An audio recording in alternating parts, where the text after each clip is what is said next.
Superman, because Superman's actual name is Kal-El. In the Man of Steel movie, at one point, Zod is going after Superman's mom, talking about her son. Your son, Laura. Where have you sent him?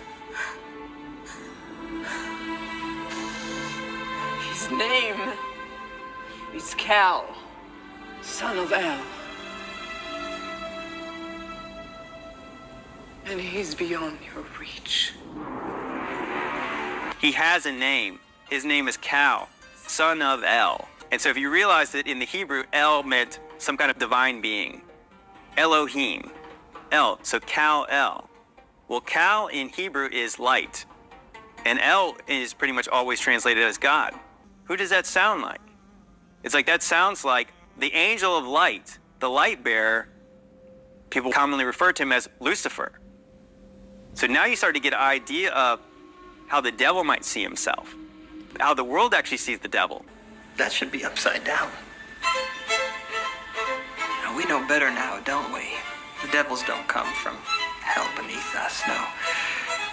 No, they come from the sky.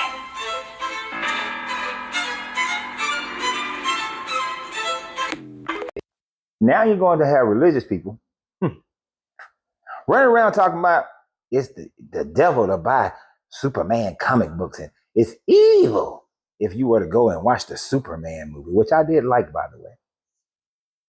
But the Superman Man of Steel, the clip that he used there, and the naming that he's talking about, is a super reach in order to convince the Christian people Superman is worshiping the devil if you go and watch it.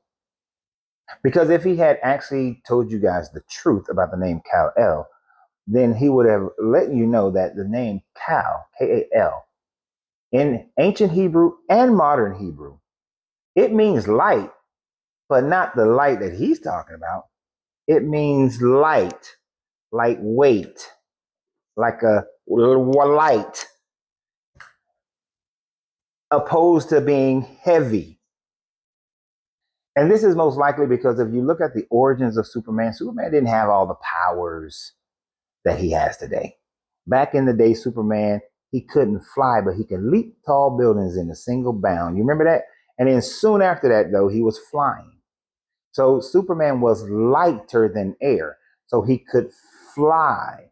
That was like the primary flying, and super strength was his primary powers back in the day. The reason he could leap a tall building because he was strong as hell. And the reason he could fly because he was light. Not sunshine light. But this is what they do. See, they count on the fact that you're not going to go and research it. You're not going to look it up. You're not going to see that it means light as in weight, and that later on people started interpreting it in order to fit the Superman motif. This is only by comic book people began to interpret Superman's meaning light as the voice of El, or the light bearer of El, meaning outside light. These were comic book people who started translating it into that. Scholarship keeps it in the vein of light, as in weight, so that he could fly. I tell you, any way they can lie to you to get you to buy into their rhetoric so that they can make themselves important to you, so that you join their cult mentalities, so that you will separate yourself from your family, from your friends, and become a member of their cult, or because they got you thinking that they're imparting some type of secret knowledge, is what they do. This is how cults are formed. We're going to take the writings of these Jewish authors and make it into that they were talking about Lucifer. Here's the thing. Lucifer in the Old Testament is not the light bringer. It is the morning star, which is a relation to the planet Venus. It's not even utilized as the word Lucifer in the Septuagint. No, nor in the Hebrew. That translation actually is the translation into the Latin.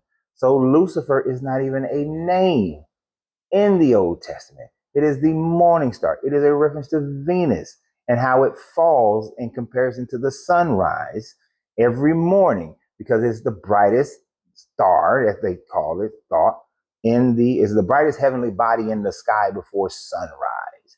So they was talking about a planet, and they was talking about the pride and the haughtiness of the damn king of Tyre. It wasn't even talking about an angelic being. It was talking about the king of Tyre. And then in Revelations, the word used there is more like phosphorus, which was also translated into Lucifer, which literally was talking about a falling star. Wasn't talking about the planet Venus in that one. And it was in reference to the Jesus character, not the devil. So Lucifer is not the devil. Lucifer and Jesus are not the same as far as the meaning of the morning star or Lucifer or the falling star as far as Revelation and what you find in, I believe, is Isaiah. So no, it's Isaiah or Ezekiel, one of them. So no, stop with the reaching. I don't support this book, but damn it, if you're going to deconstruct it correctly. At least have the right information so that you can make up your mind. So these Jewish writers of the Superman book, original writers, were talking about a Messiah for them, for their people, who would be able to have these powers like flight, right? Who came from an ancient people that lived on a whole nother planet, and they're superhuman, who worship the god Ra-El, right? It's Raol, was the primary comic book lore, was the god that the Kryptonians worshipped, and yet came to Earth powered by the yellow sun. And I know right there, people gonna say, "Oh, see, sun worship, that's Luciferian." First of all, again, there is no Lucifer. There is none. If it was going to be a sun worship, it could have been the Octen. It could have been Ra, but that's where you get the Ra-El, Roal. You could make that connection if you want to. Take that leap. Sun God, but Shamash, they could have chosen Shamash, Shapash. There's a bunch of sun deities that could have been chosen, but hey, people who need some outside belief in order to function in life, need a book to tell them how to be moral, need a belief in a God that is going to redeem them as an individual group of people.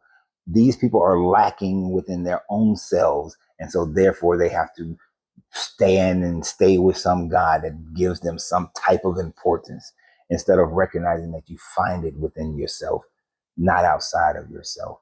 And if you need that, then either you're just heavily indoctrinated to the point where you just can't stand on your own 2 feet, or you're just that fucking sorry that you can't stand on your own 2 feet.